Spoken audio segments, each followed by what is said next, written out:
Honorable yeah, thank you so much, honorable members. Honorable Ngola, it is now your time. Thank you very much, Chair. Chair, I can also attest that Mr. Xolile Ngombela is alive and kicking, busy organizing horse racing events there, down there by Tsolo.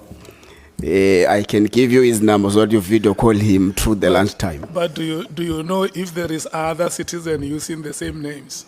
No, Chair, there's only one Xolile Ngombela who's a former speaker from Tsolo.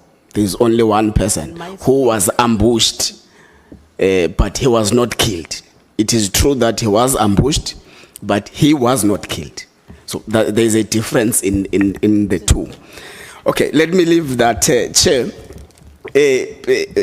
Minister, let's start with the audio that was played as part of your evidence. Firstly, I was concerned of Chair that the minister advised Mr. Nkabinde to record General Mkhwanazi without the consent or knowledge of General Mkhwanazi. So I thought it would be important that we consult some necessary and relevant legal prescripts in that regard. But I also saw that actually the RICA Act does allow one to record a communication if they are part of. So it gives two instances, two conditions, Chair, that if that person is part of that conversation and that person is not using that to commit a criminal offense. So I was quite worried, Maqingwana. But this is the point where we've got different ways of interpreting what was happening. General Mkhwanazi testified and said, Mr. Nkabinde said to him, there may be unknown people who have tapped in his communication devices without his knowledge. Now, when you testify that you would have advised the chief of staff to make a recording of the conversation between him and General Mkhwanazi. What is your take on that?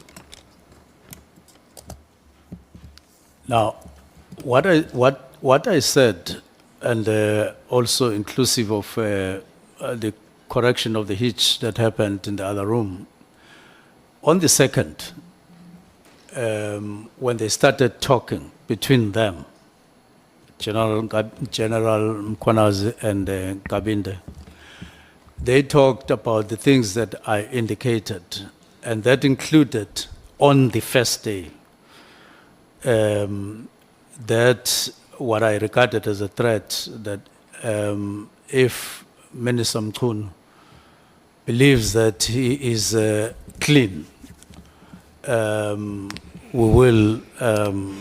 he should proceed with this. That was said on the first day. But on the 5th, when they spoke on the 3rd and 4th, and then they spoke on the 5th. Then that is when the recording started. Now, when they start the recording, they acknowledge what they had discussed on the 2nd, as you heard the other time. That needed to be clarified. Yes, they did speak about a supposedly screenshot conversation between them, but they themselves say they didn't know how that came about, but it had omission of things that they thought anyone who would have recorded them would have included them, but excluded some of those things. So you say you are concerned about that. We'll leave it to them and their recording. I was merely sharing the recording on my side. Okay, you say part of what would have made you interested for recording of conversations is the fact that You got briefed by the chief of staff that General Mkhwanazi is very angry and making threats. So you advised the chief of staff that it would actually be adequate that from now on you record the conversation. So you brought evidence in a form of an audio that part of the threats that you think that are being said in the audio is that someone says if you are clean, you can proceed and all those things. But I don't know what other honorable members would have heard in the audio, but what I heard in the audio was actually the sentiments of your chief of staff, Mr. Nkabinde, saying those things of being clean, not clean, and all those things. Did you finally get the part that which you wanted us to hear so that we are able to understand better your argument in regard to this? You'll recall that even Honorable Malema did advise that when you come back today, you must actually direct us exactly where we must go so that we understand your argument better. The part that I was interested in was where such a statement was being made between them and then recorded. Now, it's only in reference, it turns out, because that part was said before they started recording. But it is referred to in the conversation on the 5th and acknowledged by them when they remind each other that whoever would have screenshot them when they were discussing would not have missed out on this part and that part. For instance, on the first part where there was talk of fight back, where there was talk of if the minister is clean. That conversation had not been or was not recorded, and I thought part thereof was actually recorded. That's why I brought it here. But it turns out that it is only in reference. So my answer to you is that I thought that that had been recorded. It turns out it had not been recorded. It just comes as a reference, rather. Okay. Does the minister understand that as things stands, given that response, the ad hoc committee doesn't have the evidence of threats as things stands now? The ad hoc committee has a reference as it stands now, and I would advise that if it pleases the ad hoc committee, you can get Mr. Nkabinde to come and say it for himself. So it shouldn't just be, just because the recording, the actual recording is only in reference, and therefore that's the end of the game. It's not the end. And Nkabinde is alive, he can be asked to come so that he says it himself, if you so wish. He's alive and kicking. He's alive and kicking, just like... No, it's fine. Honorable Ngola, Yes, Chair. you know, this morning when we started, from this table, we made an announcement to members of the ad hoc committee that our support team followed up with the minister and his team to forward the extract that he wanted us to play on that day. And as at the time of resumption of proceedings this morning, that extract has not been forwarded to us. So it is not us. It was him who said it last week on Friday, that he wanted us to hear that extract and it was not there in the recording. And you are very right that when we rose, Honorable Malema said, please make sure that whatever piece of information you have you want to bring us, make it available. So it has not been made available, Honorable Minister. And the question that the Honorable Member is asking, he is justified to say that as it stands now, the ad hoc committee doesn't have that extract, which you promised that it will be made available. Yes, Chair, and I give a reason. that I was under an impression that it had been recorded when the recording of their conversation had started, and it turns out that it had not started on the first day when that was mentioned. It only started on the fifth day. Yeah. Yes. I take the explanation, but the fact remains. As we proceed now, the extract is not here before us. It is not here before us as intended, except to add that it is in reference, Yeah. only in reference. Yeah. We agree. If we use the primary and the secondary, we will say the primary is not here. I Is would that so? agree. Thank you so much. Thanks, Chair. Chair, there is a hand. Honorable Malema. I'm on the same point. The minister, because you are putting it as if we should have the recording. The minister does not have a recording. He told us he's got a recording and he wants us to play. That's number one. Number two, he wanted us to listen to something he never listened to himself. Because it's not there. And that's what you should be asking the minister. Not that where we are now, we don't have a recording. That recording doesn't exist. Let's agree there. That there was no such a recording where Mukwanazi was threatening the minister. And that's why I was interested that he must bring that thing here, because we want to hear for real if minister was threatened. Minister comes, that thing is not here, and then we speak in different languages. We must put it on record that the minister doesn't have that recording, and therefore that recording doesn't exist. You are absolutely correct, Honorable Member. And that is how we are proceeding. That is understood, Honorable Minister. We are proceeding from that premise that the evidence that you promised has not been presented before the ad hoc committee. Again, yes, I've said so. Thank you so much. Honorable Nwala, you may proceed.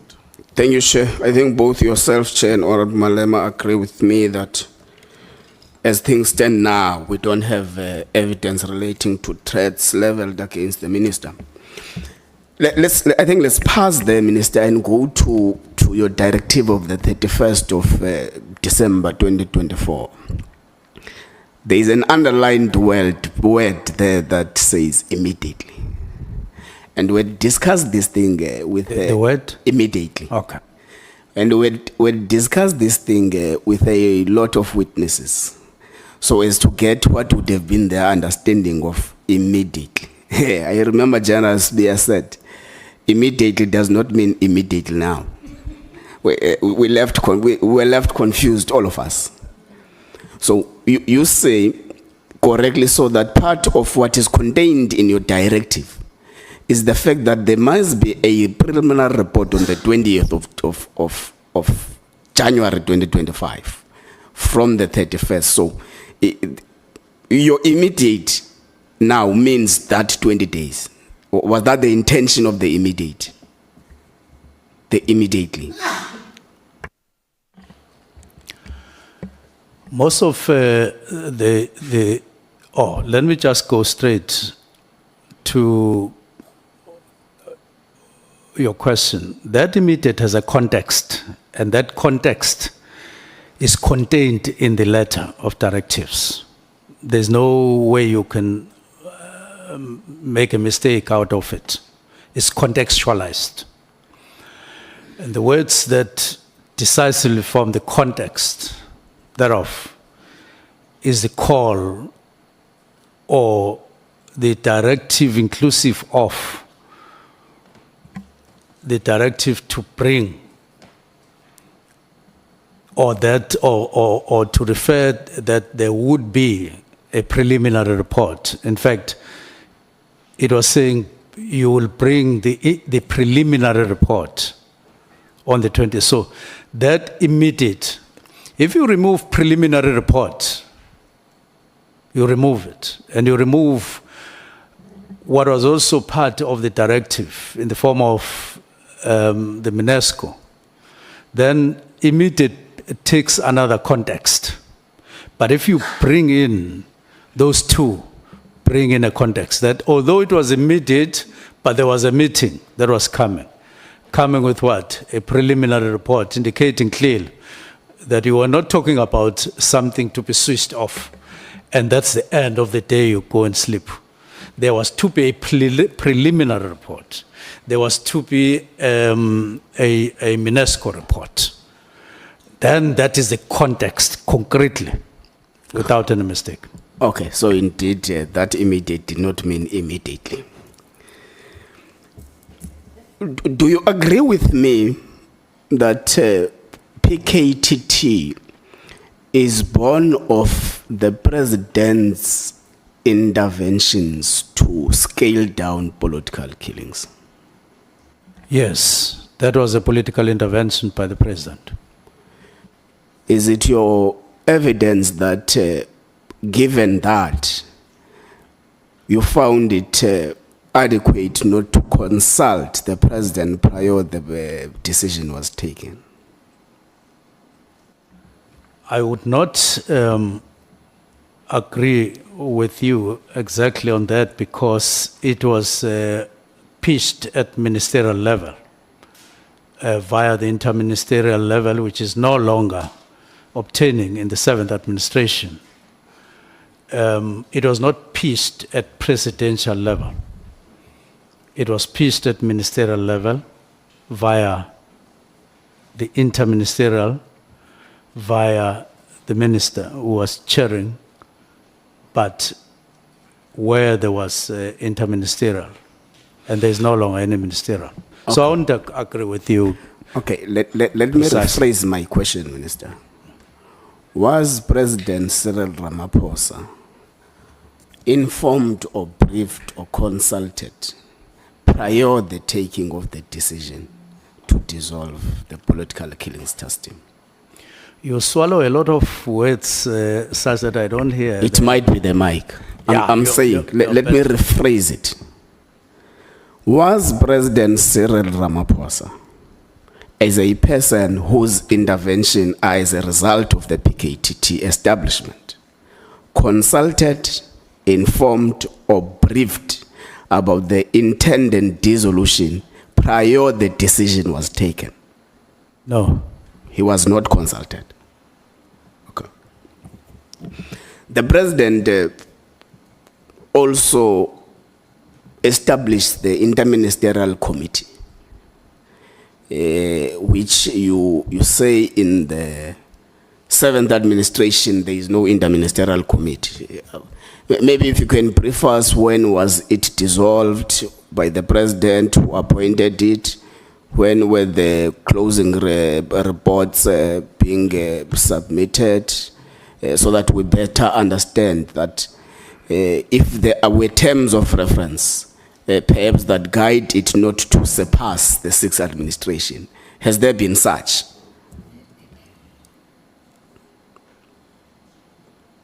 What's the question? I'm saying the question is, you say the interministerial committee is non-existent in the 7th administration. So I'm saying, did the person who appointed the interministerial committee dissolve the interministerial committee?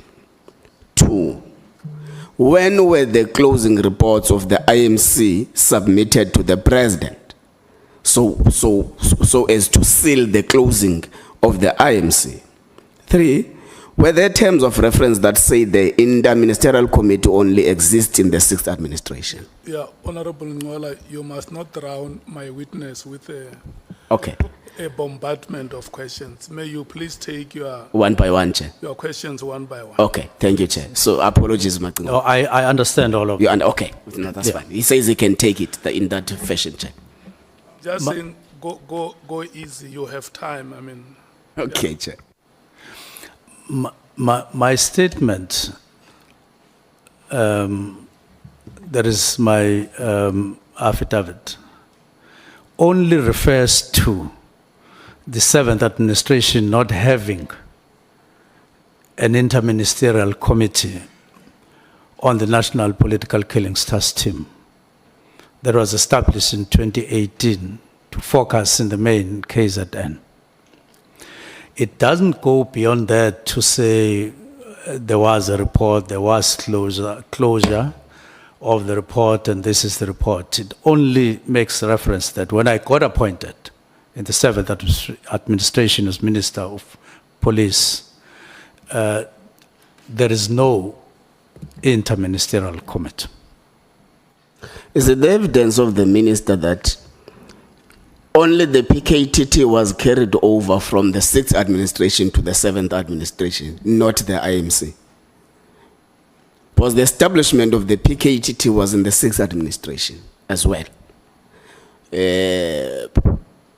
So it was carried over to the 7th administration.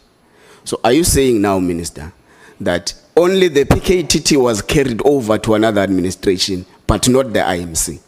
I'm not saying so. That's why I indicate that it worries me to a point where I believe that there's something illegal about PKTT as it stands now, because it was renewed or extended annually up to 2022. So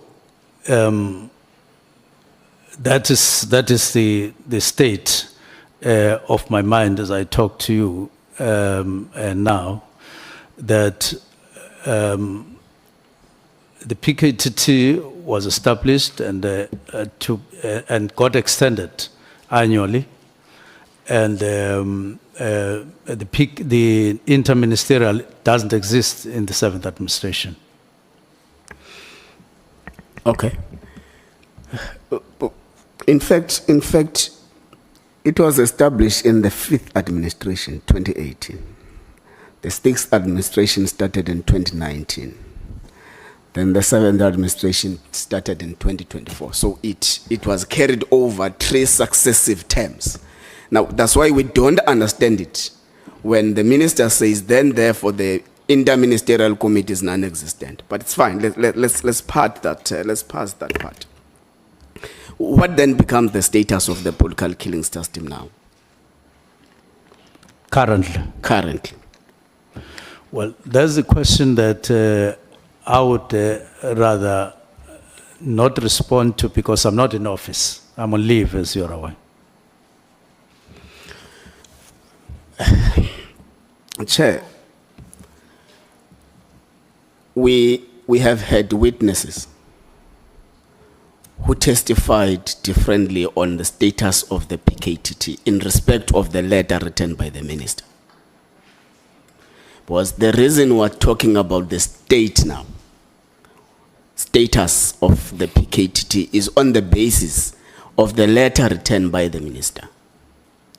Now, from the 31st of December 2024 to the 20th of January, where a report was supposed to have been submitted, 2 months later when you were taken to leave, are you saying you are unable to tell this committee that the status of the PKTT now is this and that? Because the evidence by General Mkhwanazi is that the PKTT is alive and kicking. The evidence by General Masemola is that the PKTT is alive and kicking. The evidence by Sibiya is that the PKTT is operating illegally somewhere in a corner. Yeah, Sibiya is also General Sibiya, yes, sorry, Chair. The evidence from General Sibiya is that PKTT has got a very questionable status now. And all these testimonies, Minister, come from the letter authored by you on the 31st of December. So we thought it is important that we get an information to ask from the author of the letter, what then becomes the status of the PKTT now? Because we are receiving contradicting statements about it. I understand.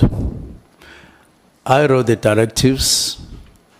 The directives were responded to by the National Commissioner, in the main proposing or suggesting that it should be on the winding up it should be on a phased approach.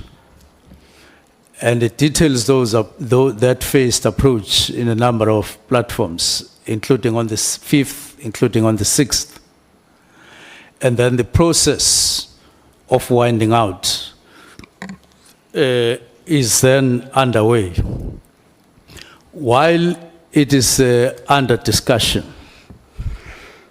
as would have been intended by the preliminary report and the report at UNESCO, then there's a press briefing on the 6th, and then there's a commission as we speak. So what is there at the moment? I can't see the witness. You can proceed with that. What is there at the moment in terms of my response to you is that there is a process of a discussion which has not been completed while PKTT continues to operate.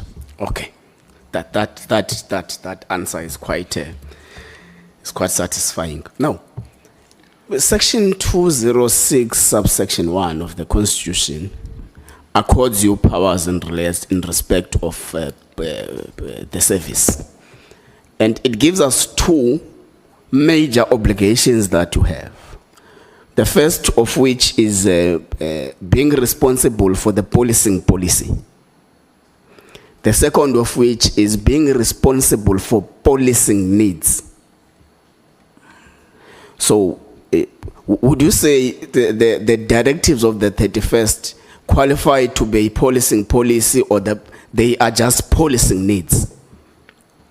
Or they qualify to be what? Second one? Policing needs. Section 206 speaks about policing policy and policing needs.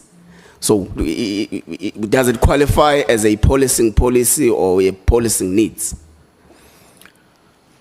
The directives are linked to Section 207(2) because it talks about policing policy. And of course, in 6, there's also policing needs, but in 207(2), there's also the issue of directives. In other words, the Constitution talks about policing policy, but it talks about directives as well. Stand on their own as part of the duties or powers, if you like, of a minister. And therefore, it was part of the powers that can be exercised by a minister while in office. Not necessarily falling within policy or policing needs, because all of them are written on their own. Policing policy is on its own. Policing needs of a province on its own, and then directives on their own. Okay, that's fine. That's my understanding. So the letter is written on the spirit of 207(2), not 206(1). No, but I would say in practice you can't then separate to a point of creating Chinese walls on policing policy and needs of a province. Neither can you build a Chinese wall between the two and the directives. Operationally, they are not necessarily mutually exclusive, as it were. Okay, but I'm asking because also 206(1) Yes. actually requires you to consult provinces. Yes, Yeah, so that's why I was asking. yes. You also, as part of your evidence, presented to that committee a new organogram that is meant to restructure the organizational design, architecture, and all those things. When was it adopted? It was adopted in 2019. It was adopted in 2019, not in 2025. Pardon? Not in 2025. It was adopted in 2019. It was adopted in 2024. 2024. not When 2025. yeah, when I was already in office, when I started looking at the organogram. So in other words, 2024 was, in broad terms, an endorsement of the work that had been done, but it now included the need to implement. But in the main, yeah, it was adopted twice. Okay. So the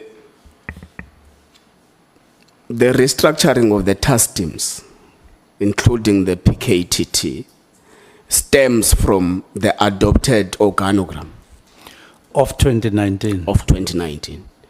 Do task teams really or normally get to be part of an organizational structure, or they are just temporal arrangement? Not at all. They are temporal arrangements. And in the case of National Political Killings Task Team, it's regarded as a task team, which is also referred to as a project. It's time-bound. That's why after 6 months of its existence, it was assessed and it was extended. And then extended up until 2022. It's because it is understood and actually a practice. The task teams are task-orientated. In other words, they are created for a particular task, and there's time. And in this instance, even though it was a budget, it was a project. There's not dedicated a budget, as it were. It takes from the budget that is already allocated, and you allocate it for that particular period and for those activities. Yes, it was like that. So they are naturally not part of an organizational structure because they are project-based. Not part of the organizational structure. Then why does the minister use the adopted organogram as a basis for the dissolution of a task team that does not form part of that organizational structure? It is precisely because when the structure was reviewed, it was reviewed with conscious understanding that you are entering an era of specialized units in SAPS to make sure that you are able to run an effective policing or effective policing in South Africa. You now need specialized units. Now, when they created those specialized units, they were framed or designed to perform all the duties that the task team was now operating, to deal with what was emerging in KZN in particular. So inevitably, once the structure was fully operational, the structure was designed to take all those duties, and it was done consciously. It was not incidental. That's why you create murder and robbery. That's why in the report of the National Commissioner on the 5th and on the 6th, it is specifically mentioned that once the National Political Killings Task Team has been phased out, their duties would be specifically taken over by these units that have now been created. So that is where the correlation means. So if you keep it, you keep National Political Killings Task Team, when this structure is now fully functional, as was intended and also intended now in 2024, signed in 2025, you will be doing more than duplication. And the problem that you are creating is the use of resources, which doesn't take into consideration that you're overstretched, but you have challenges for which you need a lot of money. You rather optimize on the money that you have and then be effective on the ground. That is the intention. That's where the correlation is. Okay. In your directives of the 31st, amongst other reasons why you decided for the dissolution of the PKTT is that you do not think that it adds value anymore.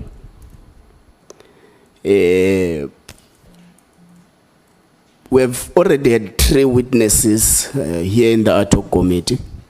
The first was General Mkhwanazi. He has got a complete different view from that sentiment in your letter. The second one was General Semula. He also has testified and has a complete different view from what you have averred in your letter. The third one was General Spear. General Spear actually was the one who explained more to us that these are now the political killings trends in South Africa. And they have since decreased vehemently because of the work of the political killings task team. The fourth one, who disagrees with your argument, is President Cyril Ramaphosa. He has just had a public commentary on TV where he was speaking about the PKTT and the work it did in reducing the political killings in South Africa. So I'm mentioning these 4 people because they've got a different understanding of what you say adding value in your letter. Now, I want to check if the minister from appointment has been able to at least summon a progress report in respect of the work of the political killings task team, so that what informs the decision of the minister is actually the progress report that the minister would have actually received from the officials of the department, whoever is obliged to do that. The issue of, if you look at the report that was, or the comments that were made by CFO in 2024, they do indicate a monetary value on this matter. And you look at, yes, March 2024, when you look at what National Commissioner says in 2025, talking about the need to expedite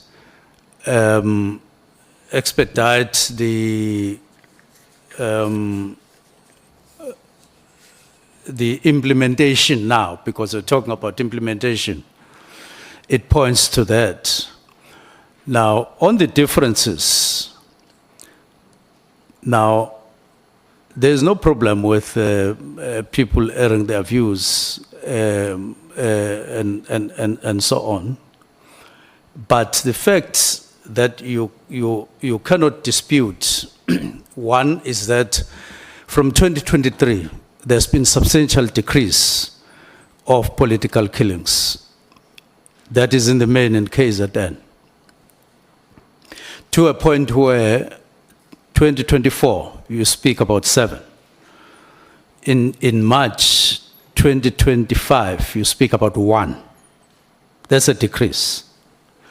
But what is happening on the side of the budget, it's different, it's not in line. And it's all because you haven't done the justification for existence in terms of assessment. To say, let us review just like you were doing up to 2022. You are now talking about the budget. You are now talking about the budget. But the actual role is no longer as it was. The contribution, yes, that it has been a factor contributing to the decrease. No one is disputing that. But equally, it can't be disputed that the decrease which was envisaged, together with other factors, because that's not the only factor. If you look at the climate general, even in KZN, it has changed substantially. Starting in 1996, 1994, when government no longer contributed in causing conflict among parties and people, and fighting people who are wanting democracy, when it wanted to maintain the status quo. Immediately democracy came in and led by the new government. The situation changed, and then there was gradually a decrease, then increasing. In 2018, up to 2021, you see increase in numbers. And numbers are supposed to inform you more than any other thing. So they start decreasing in 2023.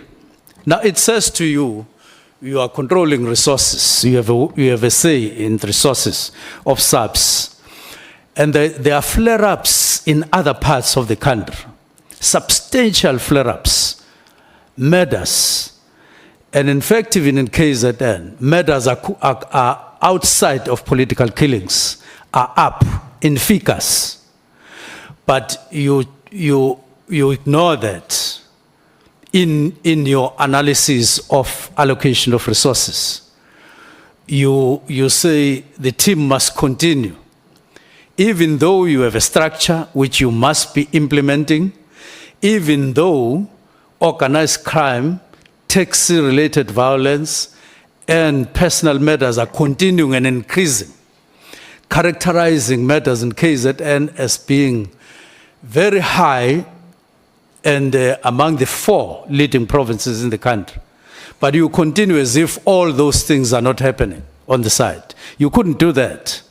You had to adjust through assessments what is happening and adjust accordingly. Now, so the decrease is real. And then those differences that you are talking about are part of the process as intended, wind down so that we finally get to that level. Because what is happening, in my view, is no longer directed by needs of the budget. It's not taking into consideration that things have since changed. As I indicated earlier on, if you look at the much spoken about cases in Gauteng, they are being handled successfully. They are being handled successfully. Yes, the team has intervened, or it has been drafted in the form of 10 people. But it doesn't mean that those 3 cases were not handled properly or in any way problematic by organized unit in Gauteng, which is a clear indication that your organized units all over the country, which you need all over the country, can work. And they need reinforcement. They need to be empowered, just like in the Western Cape. So that is, I would want, in other words, I am arguing for a look at a number of factors at the same time, not just a national political killings task team in isolation. In fact, I could even go to the extent that if the intention of the minister is as alleged on the 6th of July to protect some criminal syndicates, one unit that you would have targeted is organized crime in Gauteng, who are handling the dockets, handling the cases, who are doing that with the National Political Killings Task Team only assisting. That is reality. That is factual. So we shouldn't isolate the National Political Killings Task Team, and then from any other thing that is happening. We should look at all these matters together.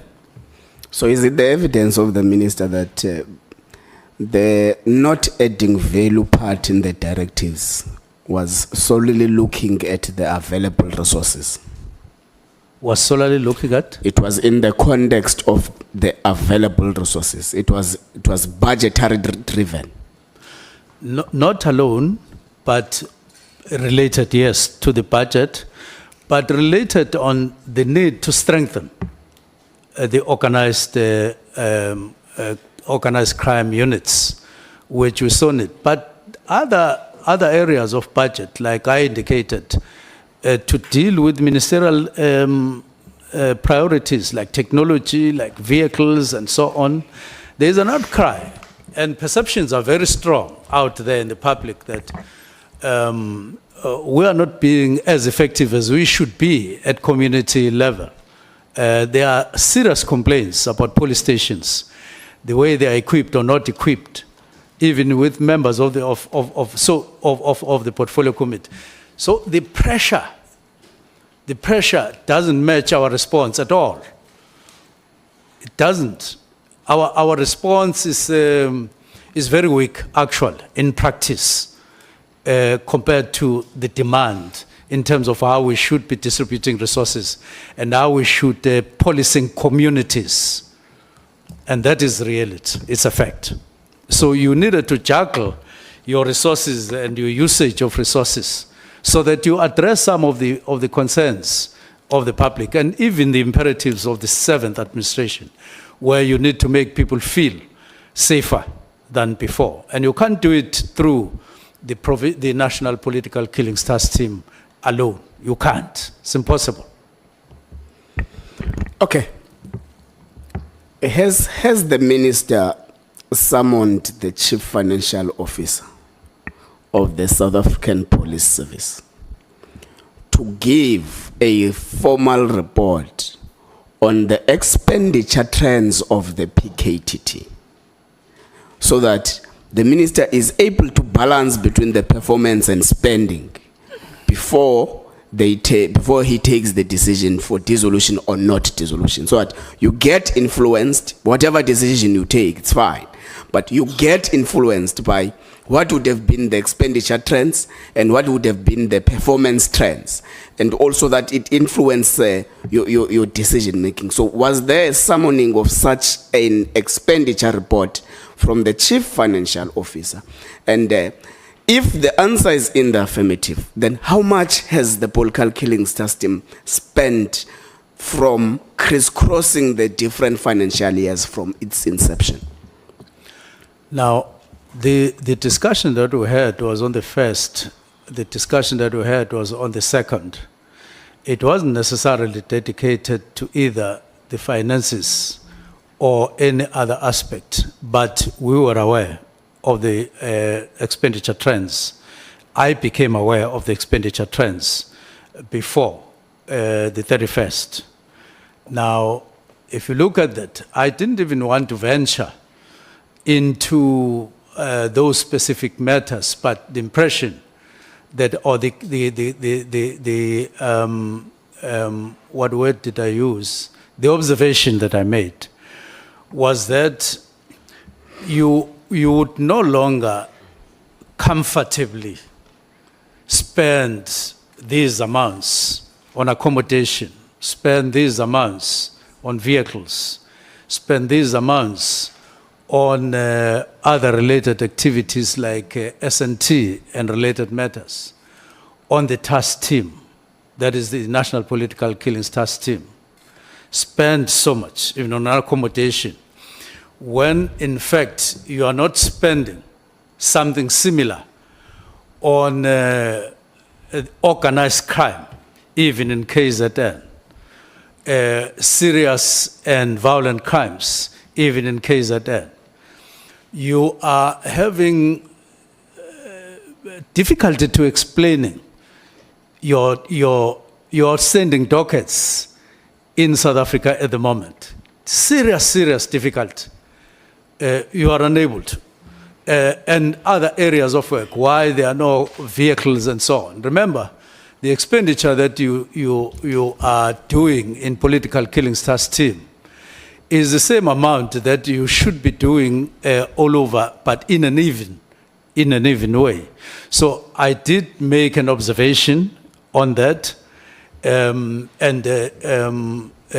including what CFO had said in March 2024 when she responded to the submission that had been made by General Kumalo, talking about the budget that had been cut on a number of occasions and reducing the request from 94 million to 20 million at that time, and suggesting that beyond elections, please engage if you want this to continue, engage on a new work study and so on, and so on. Like it is not part of the organogram. So there was enough information to work on in the context also of the demand for the same budget general. And that is the same context that informed us that we should disband or remove the inspectorate. Same thought, same thinking. Wanted to optimize. We still need to optimize if we are to correctly or maybe meet the public and their expectations in terms of what is happening throughout the country in terms of policing. But if we keep things like this, it will be our choice to always, up to the end of the year, say one and the same thing and say, we are trying, when 400 people will be killed in 3 months or 4 months around here in the Cape Flats and so on, and other areas. To me, it is not ethical. To me, it is not morally justifiable to keep things as they are in terms of the use of the budget of SAPS without juggling it accordingly. Okay. I'm asking this question, Minister, because the CFO is also due to appear before this ad hoc committee. Is it the evidence of the minister that there was no formal request for the CFO to submit an expenditure report in respect of the political killing system? The minister and the team just made an assessment throughout the work that they were doing since July 2024. Based on information that was available, as I have indicated. So you confirm that the CFO was not instructed to do an expenditure report? The CFO did make written comments. But So Minister, I don't you want say that- you say the written comments are on the basis of a request, and the request is rejected on the basis of budget cuts. It's a different thing, that one, from what we are discussing. We are saying the minister, the CFO, made comments declining or rejecting a request Yes. by the PKTT people for a budget. Yes. And the reasoning behind the CFO's rejection is not on the basis of the directives, but it's on the basis that the department has suffered again budget cuts, just like any other department that is suffering from budget cuts. So that's why I'm asking. Because what I'm asking is different from the response from what was requested.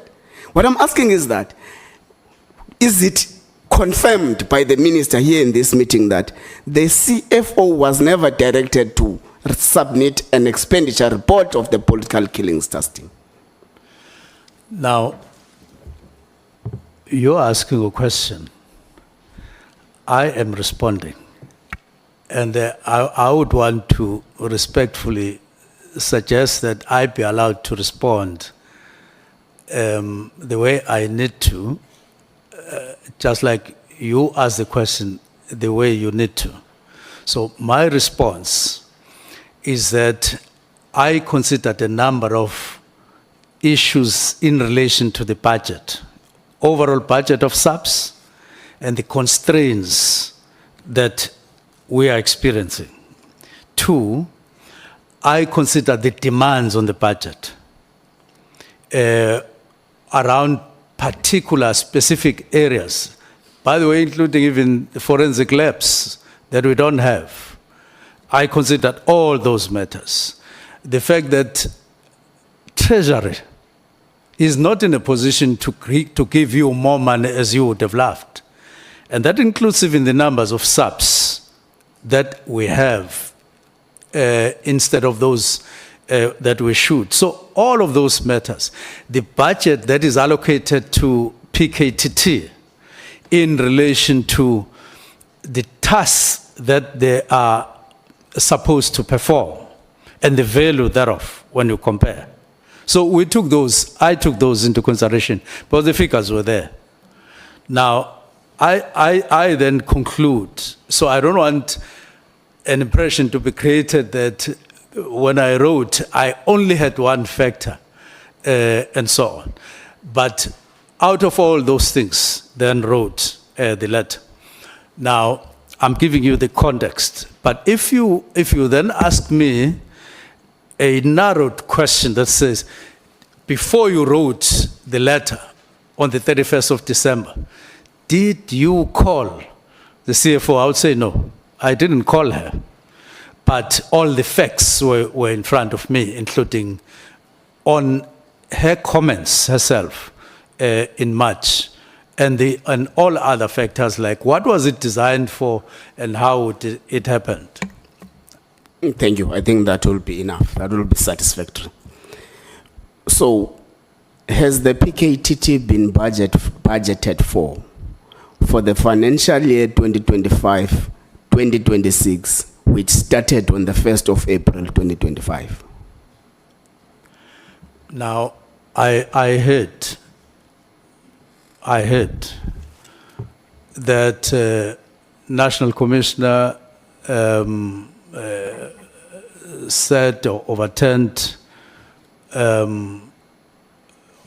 what CFO had said in March 2024, which I'm made to understand that she also made comments in 2025 about concerns in terms of monetary value, and that money has been provided. The last time I was aware was that National Commissioner was still going to consider the requested budget for 2025-2026. And I don't know whether the matters have been concluded to the effect that you now have money that has been provided.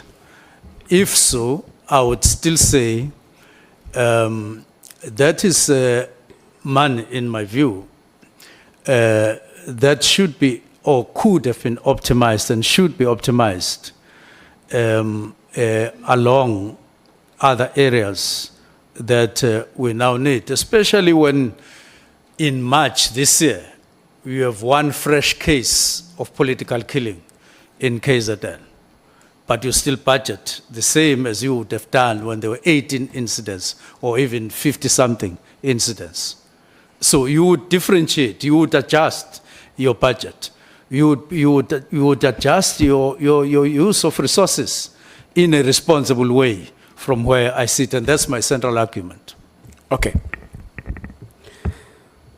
Minister, it is common cause that the PKTT does not only comprise members of SAPS. You have got the National Prosecuting Authority taking part. We have got the State Security Agency taking part. We have got DPCI, Correctional Services, and other stakeholders. So what has been the value of their contribution? Or else, let me put it like this. What has been their contribution in respect of all the intention to disband the PKTT prior the signing of the regulations on the 31st of December? Their role, insofar as cases that have been dealt with by the National Political Killings Task Team, has been significant. But you must also know that it is in the context of the cases that the National Political Killings Task Team is dealing with, as reflected by FACAS. In this case, when National Political Killings Task Team say with one fresh case in 2025, it will be in that context, that contribution. In other words, in one fresh case. In a sea of matters, not only in KZN, national. And it is important to take cognizance of that fact. In a sea of other matters. That's exactly what is in the heart of my concern. When we start even using, as National Commissioner was saying in the Madlanga Commission, followed by the head of crime intelligence, Tumsan General Kumalo, saying, in the National Political Killings Task Team, we don't use traditional methods of investigation. We don't use normal methods. We don't use usual methods. We use a different design that is expected to yield effective investigation. And I agree with them. It's a good model, by the way. I agree.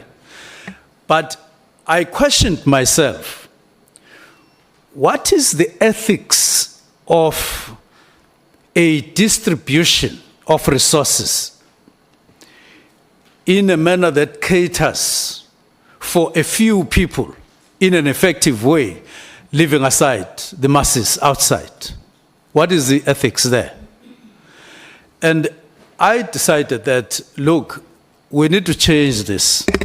We rather adopt that model, but national, especially in the provinces, including KZN, by the way, where there's a high rate of murders, which I had raised with all the people, the National Commissioner, deputies, and provincial commissioners in November.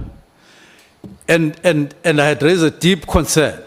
So we rather take the model, if it is good, that we are using in the National Political Killings Task Team, and use it, if we want, even in the limited scale in the 4 provinces that are high murder zones in South Africa, than simply getting joy that, yes, PKTT is effective when every other people is murder, other people's murder, is just regarded as normal, relegated to traditional.